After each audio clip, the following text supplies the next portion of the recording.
ఎక్కడైనా ఏదైనా చిన్న అవకాశం ఉంటే రోడ్డు ఎక్కేసి దాన్ని బదనాం చేసేయాలి, లేకపోతే గవర్నమెంట్ మీద బురద జల్లాలి అనుకుంటున్న జగన్మోహన్ రెడ్డి నైజానికి నిజంగా మీరు అన్నట్టే కనుక మేము కూటమి ప్రభుత్వం మేము పని చేయకుండా ఉండుంటే ఈ టైంకి రోడ్డు ఎక్కి మాట్లాడాలి. ఈ టైంకి జగన్మోహన్ రెడ్డి అనే వ్యక్తి ఏ విషయాల్లో రోడ్డు ఎక్కుతున్నాడో మీరు చూశారు కదా. ఎక్కడైనా చనిపోతే రోడ్డు ఎక్కుతాడు, ఎవరైనా ఏదైనా ఎక్కడైనా సభ ఉంటే రోడ్డు ఎక్కుతారు. మరి ఈ రోజు వరకు మీరు అలా అనుకుంటే ఎందుకు పబ్లిక్లోకి వచ్చి మాట్లాడలేకపోతున్నారు? ఈరోజు మేము చిత్తశుద్ధితో ఉన్నాం. గవర్నమెంట్కి సంబంధించి ఏ ఇంప్లిమెంటేషన్స్ చేయాలో అవన్నీ కూడా ఈరోజు మెగా డిఎస్సికి ఎన్ని అవరోధాలు ఉన్నాయండి.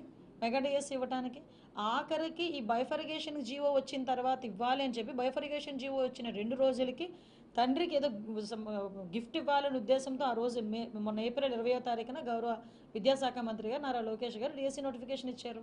నిజంగా వీళ్ళు ఎన్నట్టే మాట్లాడుకుంటే లాస్ట్ 5 సంవత్సరాలు ఒక్క డిఎస్సి నోటిఫికేషన్ ఇచ్చారు.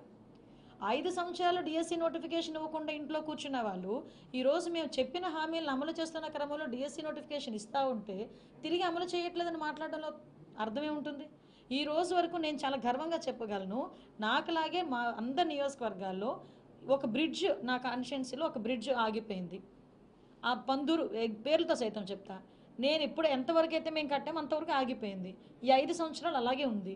మళ్ళీ మేము వచ్చాము, ఇటువంటి ఆర్థిక పరిస్థితుల్లో కూడా అటువంటి వాటికి కూడా ఇమీడియట్గా డబ్బులు ఇవ్వాలని చెప్పి మళ్ళీ ఇంకో 4.5 కోట్లు ఇచ్చే బ్రిడ్జ్ కంప్లీట్ చేయండి అని చెప్తున్నారు. అదేవిధంగా రోడ్ల మీద కనీసం ఒక తారు వేయడానికి కూడా వాళ్ళ దగ్గర డబ్బులు లేవా? అది చిత్తశుద్ధి లేదు, డబ్బులు లేక కాదు, ఆ టైంలో చిత్తశుద్ధి లేక. సో ఇటువంటి వాళ్ళు చేయడం మానేసి ఈరోజు మేము చేస్తామంటే బురద జల్లే కార్యక్రమం చేస్తున్నారండి. అంతకుమించి ఏం లేదు. వాళ్ళ హ్యాండ్లోనే ఏదో సాక్షి పేపర్, సాక్షి ఛానల్ ఉంది కాబట్టి నోటుకు వచ్చినట్టు రాస్తే జనాలు నమ్ముతారేమో అనుకుంటున్నారు, కానీ వాస్తవాలు ఈరోజు ప్రజలు చూస్తున్నారు, చాలా బాగా గమనిస్తున్నారు. మేము బయటకు వెళ్తే మమ్మల్ని కూడా అడుగుతున్నారు, ఏం జరుగుతుంది, పలానా కేసులు ఏం జరుగుతుంది, ఇలా అయిందంట కదా, అలా అయిందంట కదా, మమ్మల్ని అడిగే పొజిషన్స్ ఈరోజు కనిపిస్తున్నాయి. కాబట్టి గవర్నమెంట్ చిత్తశుద్ధితో ఉంది, న్యాయపరంగా పనిచేస్తుంది, అన్ని విషయాలన్నీ కూడా పారదర్శకంగా పనిచేస్తూ ఉంది. మళ్ళీ చెప్తున్నా, తప్పు చేసినాడు ఎవడైనా కూడా శిక్ష పడాల్సిందే, శిక్ష పడి తీరుతుంది.